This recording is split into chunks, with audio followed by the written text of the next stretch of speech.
նայեք, նախ 2018-ից չէ, մեր երկիրը 90-ական թվականներից ըստ էության խոսում, ծրագրում, բազմաթիվ ապահովագրության ներդրման նախագծեր է ունեցել, քննարկել եւ այս գործընթացը կարելի է ասել մեր անկախության տարիներից հետո մեկնարկել է։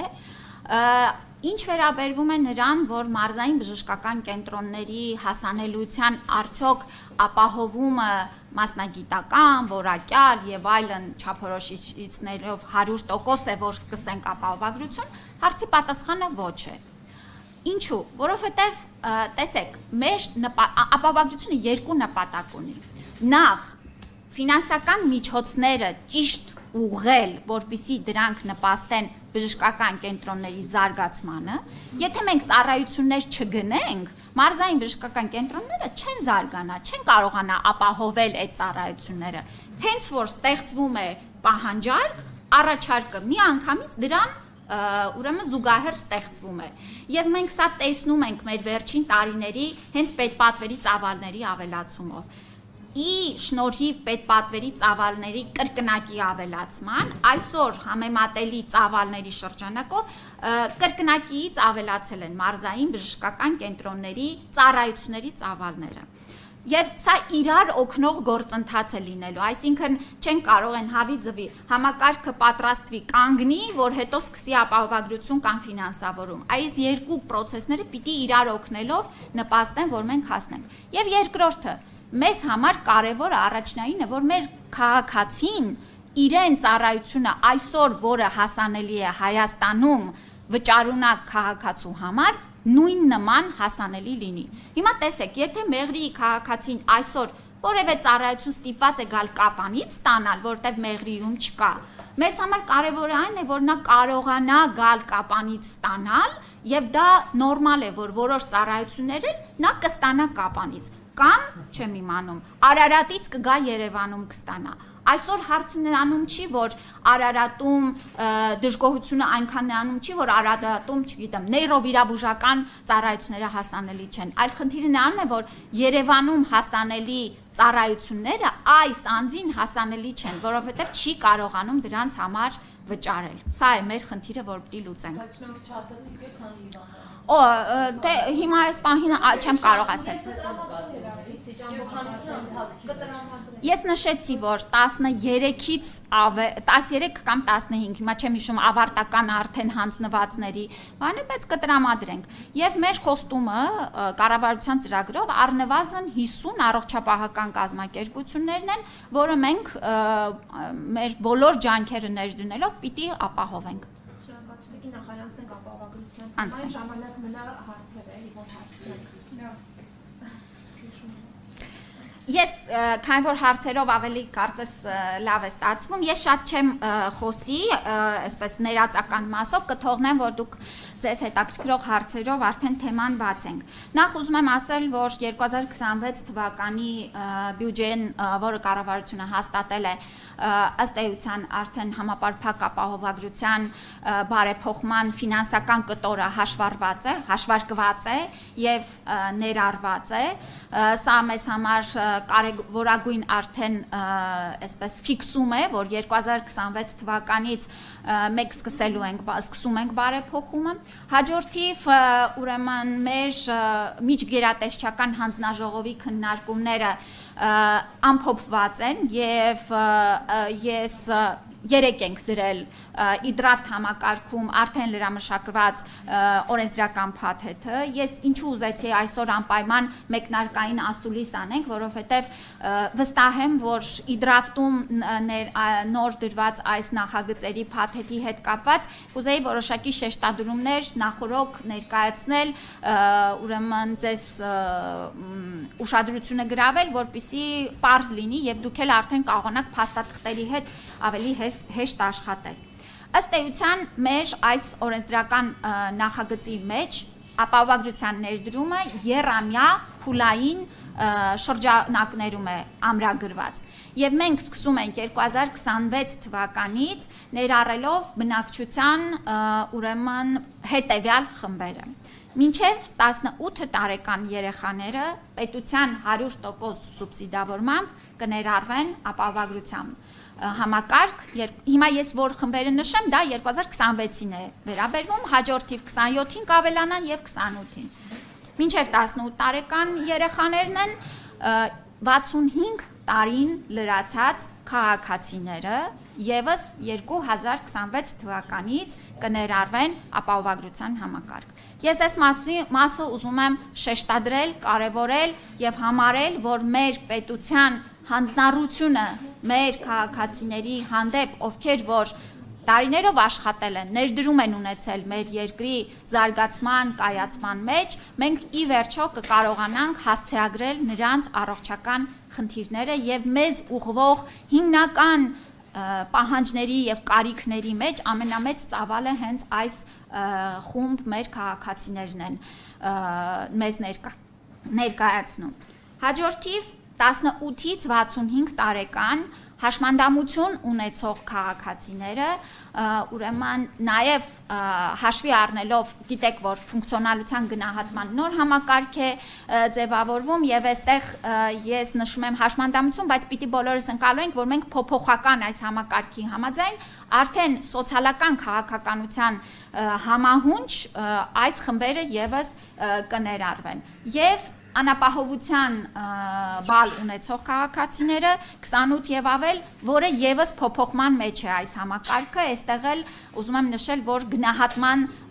ձևաչափերը փոխվում են, պետք է այս երկու գերատեսչությունների ուրեմն կարգավորումները համահունչ դիտարկել։ Եվ ամենաայսպես առանձնահատուկ կերպով ուզում եմ խոսենք 200,000 դրամ ամսական եկամուտ աշխատավարձ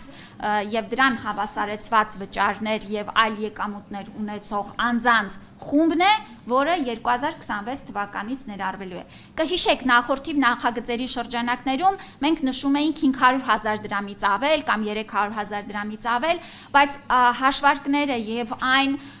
ուրեմն ռեսուրսները, որ մենք կարողացանք ուրեմն ֆիքսել, մենք այս քայլը անում ենք հնարավորինս մեծ թվով քաղաքացիների ներառելու առաջին փուլով։ Ես պետք է այստեղ խոսեմ նաև այն ակնկալիքի մասին, որը ըստ էության հասարակության մեջ ձևավորված է եւ ինձ վերջին 1 տարվա ընթացքում մեր քաղաքացիների կողմից ամենահաճախ տրվող հարցը, պահանջը, կարիքը դա է, որ երբ մենք ներառվելու, այսինքն մենք սա եւս գալով ընդառաջ մեր քաղաքացիների, աշխատող քաղաքացիների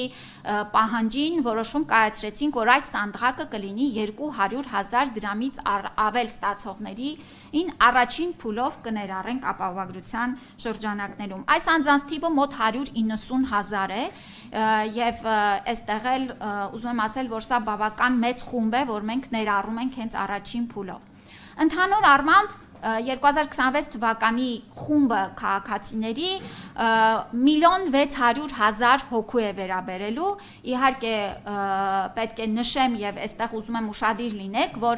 ապահովագրության համապարփակ համակարգ ներառվելու են, պետության կողմից նաեւ 100% սուբսիդավորվող միայն այն Հայաստանի Հանրապետության քաղաքացիները, ովքեր հանդիսանում են ռեզիդենտ։ Սա շատ կարևոր նյուանս է եւ ես ուզում եմ, որ մեր քաղաքացիները նաեւ տեղյակ լինեն, որ քանի որ այս միջոցները ուղղվում են մեր բյուջետային միջոցներից, մենք սա նաեւ անպայման ամրագրել ենք, որ ռեզիդենտ լինելու կարգավիճակը, այսինքն Հայաստանում 183 օր ապրելու պահանջը ֆիքսված է օրենքում։ Ես մի երկու բառ նշեմ փաթեթի մասին եւ արժեքի եւ արդեն դուք հարցերը տաք։ Ապահովագրական փաթեթը եւս հաշվի առնելով մեր տնտեսական զարգացման տեմպերը, մեր հնարավորությունները եւ այն նկատառումը, որ պետք է մեկնարկել եւ ընթացքում ընդլայնել, մեծացնել ծառայությունների փաթեթը, առաջին փուլի համար սահմանել ենք 129,600 դրամի շրջանակներում եւ այն իր մեջ ներառում է կանխարգելիչ, ուրեմն վաղ հայտնաբերմանը ուղղված սկրինինգային ծրագրեր, հիվանդանոցային ծրագրեր, դեղորայքային ապահովում, շտապօգնության ծառայություններ եւ այս ծառայությունները հստակ կառավարության որոշմամբ սահմանվելու են։ Սա շատ կարեւոր է։ Մեզ համար չափազանց սկզբունքային հարց է եղել, որ մենք ոչ թե ասենք ապահովագրությունը փակում է ամեն ինչ, բացի սրանից, բացի նրանից, այն փոքր տառերով, որ լինում է սովորաբար պայմանագրերի մեջ, որ մարդը շփոթվի, թե ինչ է ի վերջո իրեն հասնում, մենք հակառակն ենք ֆիքսելու։ Կառավարության որոշմամբ հստակ ծառայությունները ամրագրված են լինելու եւ ամեն քաղաքացի շատ պարզ ձևով տեսնելու է, թե այս ծառայությունը ապահովագրության շրջանակներում փակվում է, թե ոչ։ Ինչպես ենք ընտրել։ Ընտրել ենք ամենամեծ հիվանդացության եւ մահացության բեռ ունեցող հիվանդությունները եւ այդ բեռը առաջնակի ներառել ենք այս փաթեթի շրջանակներում։ Այսքանը արժեք ասեցի, փաթեթը ասեցի, խմբերը ասեցի։ Այո, մենք ունենալու ենք մեկ բազային փաթեթ, որին ի լրումն շարունակելու են գործել մասնավոր ապահովագրական ընկերությունների կողմից տրամադրվող հավելյալ ծառայություններ ներառող պլյուս փաթեթները։ Այս համակարգը նաև շատ երկրների փորձի ուսումնասիրությունը ցույց է տալիս, որ շատ կայուն է, այսինքն պետության եւ մեր դերը մարդկանց հիմնական առողջական խնդիրները լուծելու, բայց նաև հնարավորություն տալու, որ մարդիկ մասնավոր ապահովագրական փաթեթներով ունենան շատ ավելի ընդլայնած ծառայություններ, որոնք որ կարող են տրամադրել արդեն մասնավոր ընկերությունները։ Արդեն հերթով բոլորը կտակած։ Դուք նշեցիք թիվ, արդեն հստակ տարեկան 129,600 դրամ։ Այսինքն ամեն աշխատողը ամսական վճարելու է 12 բաժանած։ Այո։ Իսկ գործատու պարտավորը մի անգամ ես ասում։ Դուք հարցերը տակ, ես ամբողջական պատասխան։ Գործատու պարտավորում է ինչ-որ վճարում անել առաջի հարցը, գտվեք գոնե մի քանի ամենատարածված հիվանդությունները կամ իրադարձությունները, որոնք փաթեթի մեջ կներառվեն, եւ արդյոք հիմա մարդիկ չեն գնում բժշկի, մինչեւ դանակը ոսկորին չհասնի, հասկանում եք, չէ՞, որ այս փաթեթը մտած, բոլորը գնալու են բժշկների, ինֆրաստրուկտուրան, թեկուզ Երևանում պատրաստ է այդքան հիվանդություն։ Շնորհակալ եմ, շատ կարևոր դիպուկ հարցեր եք տալիս։ Նախ, այո, այսօր մենք ունենք ծառայություններից թեր օգտվելու խնդիր, որովհետև մարդիկ ունեն ֆինանսական խնդիրներ ծառայություններից օգտվելու։ Բայց ունենք նաև խնդիր, որ մարդիկ երբ որ օգտվում են դանակը ոսկորին հասնելու ժամանակ, այդ ծառայությունների համար մենք վճարում ենք շատ ավելի թանկ։ Այսինքն ըստ էության մեր մոտեցումը նա է, որ ծառայությունները հասանելի լինեն այն ժամանակ, երբ որ դրանք ծախս արդյունավետ են, ավելի պետության եւ մարդու բյուջեի համար այդ ծառայություններից օգտվելը ծախսատար չէ այդքան եւ նպաստել, որ մարդիկ ճիշտ վարքագիծ դրսևորեն իրենց առողջությունը հետևելու համար։ Բոլորը չեն կարող գնալ բժշկի, որովհետև մեր այս տարիների աշխատանքը եւ արված ապահովագրության շրջանակներում գործելակարգերի եւ հստակ ալգորիթմների սահմանումները մեզ տալու են այդ շրջանակները, որ բժշկի գնում են եւ որոշակի ծառայություններ ստանում են այն դեպքում, երբ որ դա ցուցված է բժշկի կողմից, այսինքն անհրաժեշտությունից, կարիքից ելնելով։ Մենք մասնագետներն էլ հաճախ կատակում ենք, որ բան ունենք, երբեմն երկու ծայրահեղ մոտեցումներ ունենք, որ մարդը գնում է բժշկի միայն շտապօգնության միջոցով, երբ որ իսկապես էլ չի կարողանում սիմպտոմները կառավարել, կամ էլ երբ որ մի հատ փռշտում է, այսինքն այս երկու ծայրահեղություններից մենք պիտի գանք ճիշտ վարքագծի։ Այո, բոլոր գլխացավերի եւ մեկ անգամ փռշտալուց MRT հետազոտություն չի նախատեսվում ապահովագրությունը եւ դա վնասակար է եւ մեր համակարգը պիտի դա կանխի։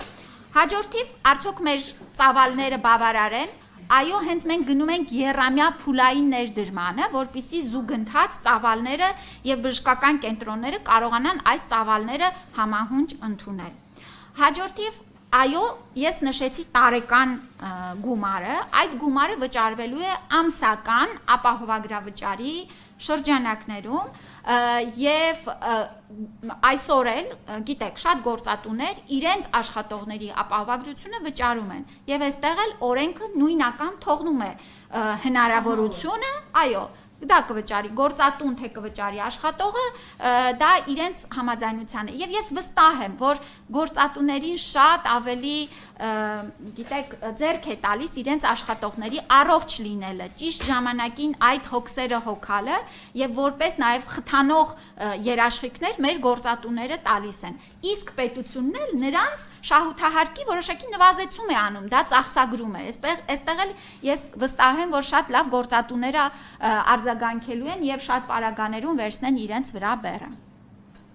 Վիրատությունների եւ մի քանի։ Այո, գիտեք, նշեմ, մենք կառուցել ենք ալգորիթմներ ախտորոշումների եւ վիճակների մասով։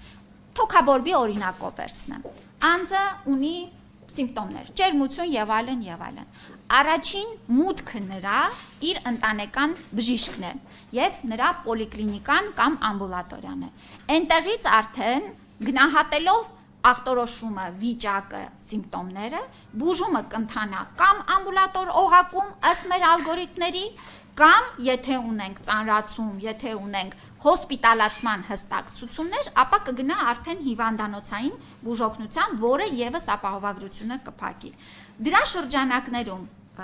հիվանդանոցային բուժօգնության մեջ մենք ունենք դեղորայքային ամենօրյա ծախսի շրջանակներ, որ օրինակ օրական 50,000 դրամից ավել դեղորայքային կարիքը, որը մենք գնահատել ենք, որ շատ բացառիկ դեպքերում, շատ ինչ-որ դեպքերում է լինում, կփակի ապահովագրությունը։ Հավելյալ այլ ուրեմն ծառայությունները, որոնք այս բաների մեջ չեն մտնի չափորոշիչների, արդեն անձը կփակի ինքը կամ մասնավոր ապահովագրությունը։ Այստեղ ուզում եմ շատ հստակ լինի մեր ակնկալիքները։ Տեսեք, մենք մեր համար շատ կարևոր է ոչինչից չմտածել, որ մենք այլևս ամեն ինչ ապահովագրությունը փակում է։ Որևէ երկիր նման համակարգեր չունի եւ մեր նպատակն է ապահովել այս պահին անհրաժեշտը եւ տարեց տարի ընդլայնել։ Դուք չնշեցիք սոցիալական շահառուների միջազգային մինչև 200,000 դրամ ստացողները ինչ է լինելու եւ եթե կարելի է Արցախից տեղահանվածները, եթե նրանք չեն դիմել եւ չեն ստացել Հայաստանի անունը։ Այո, ես ընդհանուր սկզբունքը ասեմ, որ քանի որ մենք անցնում ենք փուլային ներդրման, ամեն փուլի շրջանակներում այն քաղաքացիները, ովքեր որ դեռ չեն մտնում համակարգ, շարունակում են օգտվել նախորդի, եթե ունեցել են երաշխիքներ այդ երաշխիքներից, եթե չեն ունեցել պետպատվերի որոշակի ծավալ, չի փոխվում նրանց կյանքում որևէ բան։ Այսինքն մենք 3 տարվա ընթացքում այս պետպատվերի համակարգից պիտի անցում կատարենք ամբողջական ապահովագրության համակարգ։ Ընթացքում խմբերը ավելանալով պետպատվերը կփոքրանա, վերջում կգա արդեն զրոյական, եւ մենք 2028 թվականին կունենանք ընդամենը 2 մոդել՝ ապահովագրական փաթեթ եւ այն դեպքերում, երբ որ օրինակ անձը ռեզիդենտ չի լինի, կամ բացառիկ դեպքեր, երբ որ չի ունենա ապահովագրական փաթեթ, նվազագույն ծառայություններ։ Էսա մեր մոդելը, որին գնում ենք։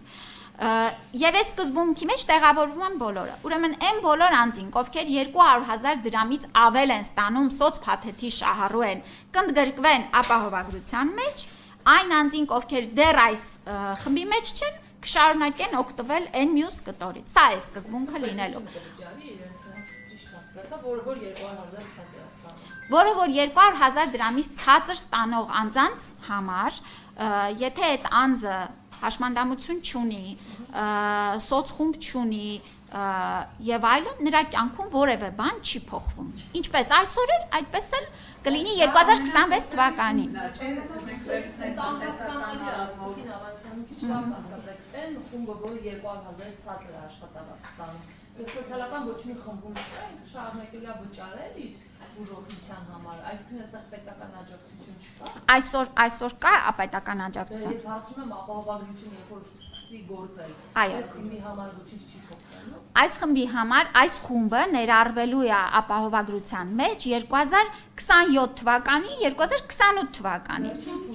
Իսկ նրանց համար ինչ է նախատեսվում, այսինքն գործածում է վճարելու պետությունը, վճարելու իրենք գալով արդեն այն թեմային, թե 200,000 դրամ ստացող անձանց համար ֆինանսական այն անձին, ովքեր առաջին փուլով են ներառվելու, ինչպես է այս ֆինանսական բեռը նաև պետությունը առաջին տարվա համար եւ հետո էլ ըստ մեր բյուջեի հնարավորությունների դա արդեն ամեն տարվա բյուջեի մասին օրենքում կսահմանվի։ Ինչպես է մեղմելու, սա շատ կարևոր է։ Մեր ուրեմն օրենսդրական փաթեթի մեջ դուք կտեսնեք, որ ներառվել է զինապահ հիմնադրամին ուղղվող մեր ամսական վճարների շրջանակներում որոշակի հատվածը, այս մասով էլ հաշվարկները ներառված են փաթեթի, ուղղել դեպի առողջության ապահովագրության փակելուն։ Ինչ ենք մենք արել, Ժողովուրդ ջան։ Փորձել ենք մարդու այսօր արդեն արվող ծախսը, որը նա արդեն իսկ անում է այսօր, նրան տալ հնարավորություն, որ նա այդ ծախսը անի առողջության համար, որովհետև զինապահի հիմնադրամի հաշվարկները եւ այն ինչ որ մենք վճարել ենք եւ այն իրավիճակը, որ մենք ունենք այսօր, մեզ դա թույլ են տալի։ Ես ուրեմն սա ուզում եմ շատ շեշտադրել, որ սա շատ կարևոր հնարավորություն է, որ մեր քաղաքացիները, երբ որ համակարգ առաջին տարին է, նոր է սկսելու գործարկվել եւ իրենք առաջի անգամ պիտի ներառվեն ու օգտվեն, կառավարությունը որոշել է, որ այդ ֆինանսական բեռը հնարավորինս մեղմվի։ Հաջորդ տարիների բյուջետային միջոցներով, ամեն տարվա բյուջեով կսահմանվեն սուբսիդավորման, ուրեմն արդեն առանձին հնարավորություններ։ Տեսեք, երկու մոտեցում կա, կամ անել միանգամից բոլորի համար ամեն ինչ, կամ անել հերթով 3 տարվա մեջ, բայց անել եւ մենք գնացել ենք այս ճանապարհով, որ պետք է սկսել խումբ անել, որովհետեւ մեր պետության հնարավորությունները բյուջեն այդքանն է թույլ տալիս եւ լուծումը տալ 3 տարվա մեջ, քան թե սпасել մի իրավիճակի, երբ որ կունենանք 100% անելու ամեն ինչ հնարավորություն եւ էս ա եղել խնդիրը, որ 20 քանի տարի չի եղել։ Մարի անհասկանալի է։ Հաջան։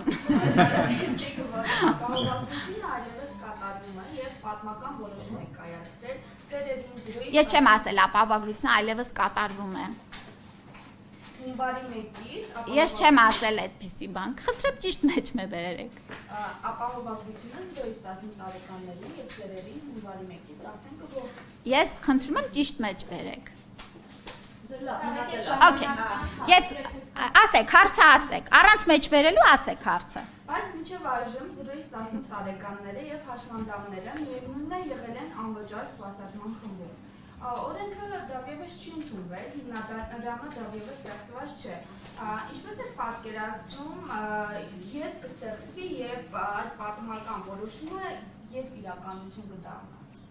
Դե ես հենց այսօր խոսում եմ այդ օրենսդրական փաթեթի մասին, օրենսդրական փաթեթը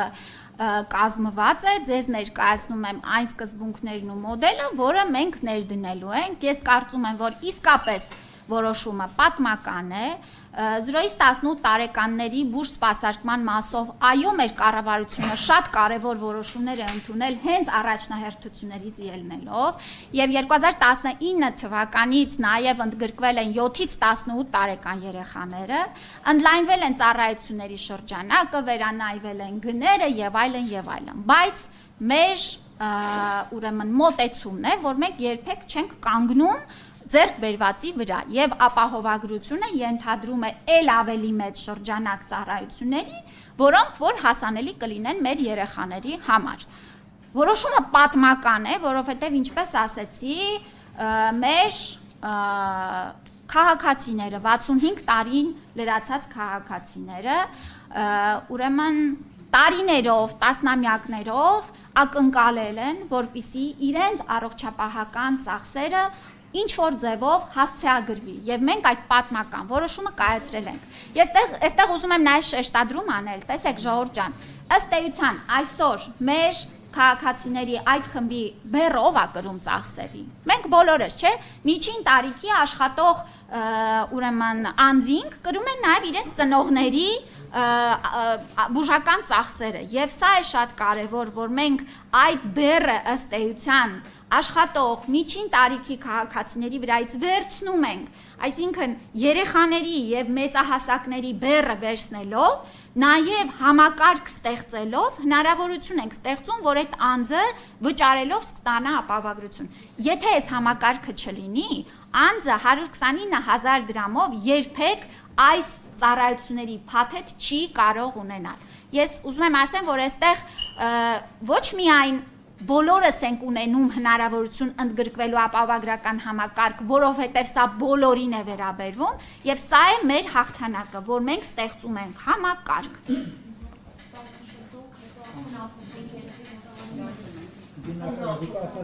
Լավ, կսպասեմ Մարիաննա։ Ապահովությունը սկսում է գործել 26 թվականից։